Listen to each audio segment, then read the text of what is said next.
Hello friends, আরও একটি গুরুত্বপূর্ণ ভিডিওতে তোমাদের সকলকে স্বাগত। আজকের এই ভিডিওতে আমরা আলোচনা করব 2022 রেগুলার ডিএলএড কর্তৃক বিএডদের বিরুদ্ধে কলকাতা হাইকোর্টে একটি মামলা ফাইল করা হয়। সেই মামলাটা কী উদ্দেশ্যে ফাইল করা হয়, সেই মামলার ভবিষ্যৎ কী এবং সেই মামলার জাজমেন্ট কী আসতে পারে, এই সমস্ত বিষয় এই ভিডিওতে পুঙ্খানুপুঙ্খ আলোচনা করা হবে। তার আগে বলবো, তোমরা যারা এখনও আমার চ্যানেলটিকে সাবস্ক্রাইব করনি তারা অবশ্যই চ্যানেলটিকে সাবস্ক্রাইব করে পাশে থেকো, এবং অলরেডি যারা আমার চ্যানেলটিকে সাবস্ক্রাইব করেছো এবং আমার রেগুলার ভিউয়ার্স তাদেরকে আমার চ্যানেলের পক্ষ থেকে অসংখ্য ধন্যবাদ। তো চলো আমরা মূল ভিডিওতে প্রবেশ করি।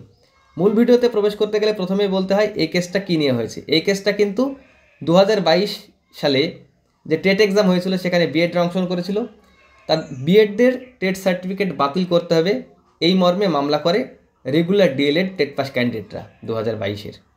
তাহলে তোমরা সাবজেক্টটা বুঝতে পারলে যে কী বিষয়ে কেস করা হয়েছিল।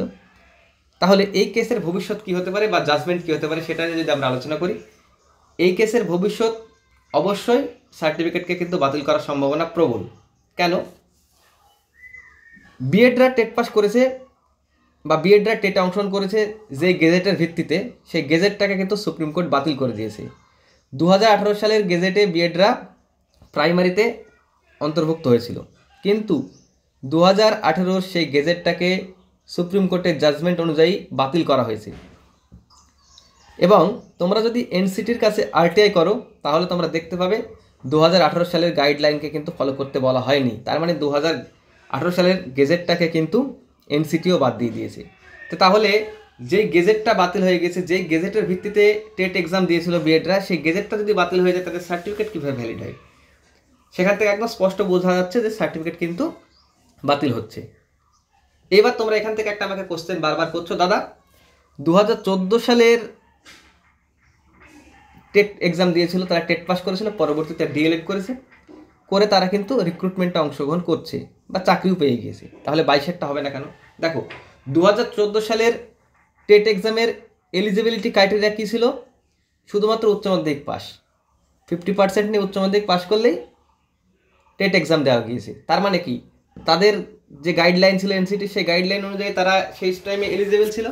তাহলে সেই টাইমে এলিজিবল ছিল কি, তাদের সার্টিফিকেটটা তার মানে সেই টাইমে ভ্যালিড। তাদের সার্টিফিকেটটা কিন্তু লাইফ টাইম, যেহেতু ভ্যালিডিটি, তারা লাইফ টাইম তারা কাজে লাগাতে পারবে। তাদের পরবর্তীতে ডিএলএড করলে সুযোগ দেওয়া হয়েছে, এটা বাস্তব এবং আইনত। কিন্তু 2022 সালের কী ছিল? টেট এক্সাম দেওয়ার জন্য এলিজিবিলিটি ক্রাইটেরিয়া অবশ্যই তাকে কিন্তু ট্রেন্ড হতে হবে, অর্থাৎ রেগুলার ডিএলএড টেট পাস হতে হবে, রেগুলার ডিএলএড হতে হবে এবং টেট পাস করতে হবে, তবেই কিন্তু রিক্রুটমেন্টে অংশগ্রহণ করতে পারবে। তো 2022-এ যারা বিএড ক্যান্ডিডেটরা পরীক্ষা দিয়েছে, 2018 গেজেটটা যেহেতু নাই, তাহলে তাদের যোগ্যতাও কিন্তু নাই, কারণ তারা নন ট্রেন্ড হয়ে যাচ্ছে। নন ট্রেন্ডের 2022-এ এসে কোনো রকম সার্টিফিকেট ভ্যালিড হবে না। তাহলে 2022 আর 2014-এর মধ্যে পার্থক্যটা তোমরা আশা করি বুঝতে পেরেছো। আমাকে কিন্তু আর এই বিষয়ে কিন্তু বারবার কমেন্ট করবে না বা বারবার মেসেজ করবে না। এখানে মেসেজ কারা করবে? যারা বিএড ক্যান্ডিডেট আছে তারা উল্টোপাল্টা মেসেজ করবে, আমি অনেক বুঝি, হ্যানত্যান ইত্যাদি। কিন্তু একটা আইনি প্রক্রিয়া চলছে, যেহেতু আগামী 21শে ফেব্রুয়ারি এই মামলার শুনানি হবে, সেদিন অনেকটা স্পষ্ট হয়ে যাবে। তবে আইনের কাজ করবে, এটা আমি আমার মতো করে বললাম।